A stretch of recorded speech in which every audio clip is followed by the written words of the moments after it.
Hello mga lods, magandang araw sa inyo. Medyo matagal-tagal tayong hindi nag-update kasi medyo naging busy tayo sa ating bagong business, yung Easy Prep, Easy Chicken.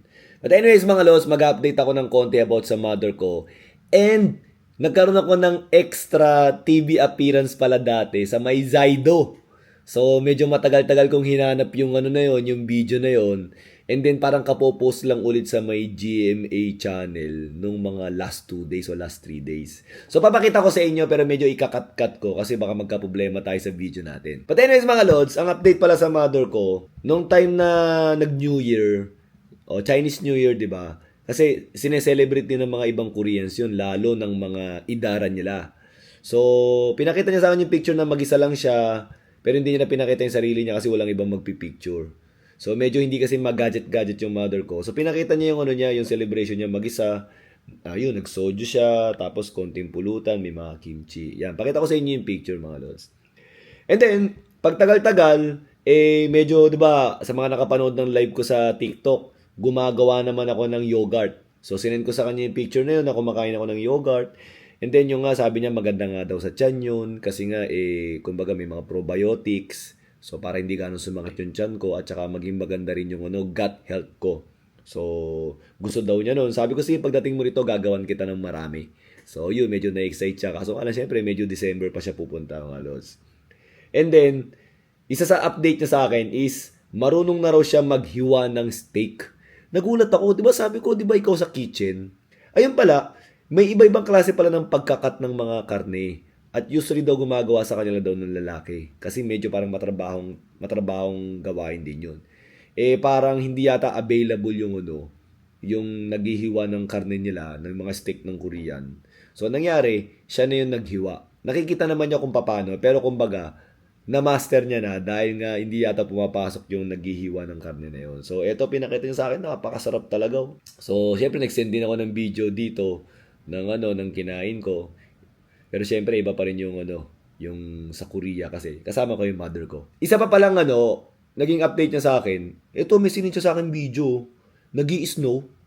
Sabi ko, dito medyo mainit na rito. Ito, nung kailan lang to, mga 2 araw, 3 araw lang to.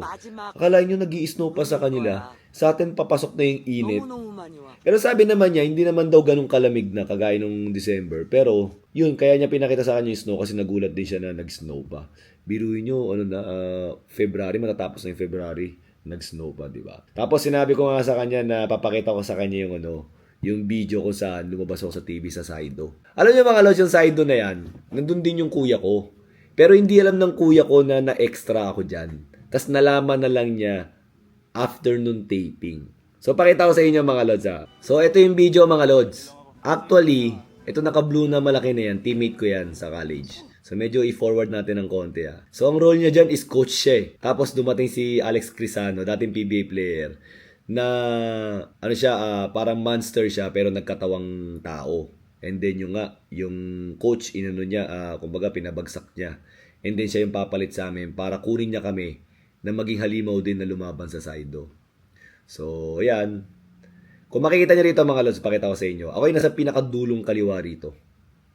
Payat ko pa di ba? Although payat pa rin naman ako ngayon, yan. So, yan. Tapos si Alex Crisano yan. And then makikita niyo ako doon, ayun sa baba. Ayan, ang payat na nakaubad. Yan, okay. Yan, ako yung pinakadulo sa kaliwa. Yan, siya yung bago naming coach, di ba? Pagkatapos, ito, yan. Kunwari nagpa-practice na kami. So, pasa-pasa ng bola kunwari. And then, ako yung makaka-receive sa gitna. Yan, ako yung naka-receive na yan. Tapos, pinatira nila ako dyan. Yan. Kailangan shoot. So, yun ang sabi ng director, kailangan daw shoot. And then,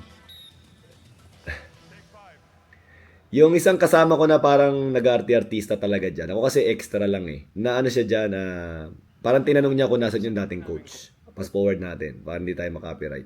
And then, hindi sumagot si Alex Crisano. Binigay lang niya yung bola. At yung bola na yon is merong kapangyarihan na higop kami dalawa sa bola. Para magiging monster kami na lalaban sa Saido. Yan. Diba?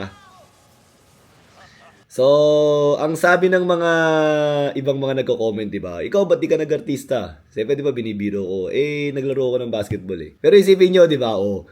Nag-post ako sa isang social media ng pabiro. Sinubukan ko naman mag-artista eh. Kaso nung nag-artista ako, naging basketball player din sa mismong role ko. 'Di ba? 'Yun. Actually, mga lods, may maganda akong kwento dito. Yung mga extra kasi, ang pagkain namin is nasa styrofoam, 'di ba? So, nakapila kami doon. Kukuha kami ng pagkain. And then, nung pagkakuha namin ng pagkain, yung mga teammate ko, mga players din yun, biglang kinuha sa amin yung pagkain ng isang organizer doon. Sabi, hindi, huwag kayo dyan kumain. Kinuha sa amin, nagulat kami. Yung isa, nakita ko, nakatelepono, naririnig ko na parang binabanggit si kuya. Kapatid ni Sir J, ganito, ganyan, ganyan. Although, hindi ako nagpakilala, hindi rin alam ng kuya ko na nandun ako. Si kuya wala nung araw na yun wala siyang taping nung araw na yun. Biglang ginawa, bigyan kami ng lamesa, pagkatapos bigyan kami ng pinggan, and then hinayinan kami ng pagkain. Natuwa ako doon kasi yung respeto nila sa kuya ko parang umabot hanggang sa akin. So much appreciated and then sobrang pasalamat kami. Halos iligpit nga namin yung pagkain. Sabi nila, hindi kami na magligpit niyan, ganyan. Siyempre nakakaya, di ba? Hindi naman ako artista talaga. Kumbaga, sumideline lang kami ng pag-extra. So mga lods, yan yung medyo konting update ko sa inyo. And yung mother ko kasi, hindi ko ganong hininga ng video lately dahil nga lagi niyang sinasabi na medyo pagod siya. So medyo busy siya. So pag malamig ang panahon kasi, lagi niyang sinasabi na parang nahihirapan yung katawan niya. So hindi ko siya ganong ginugulo. So eto, pa-spring na. Sabi niya makapag-send daw siya ng mga video ulit pagka spring and summer na. So hintayin niyo lang yung mga lads.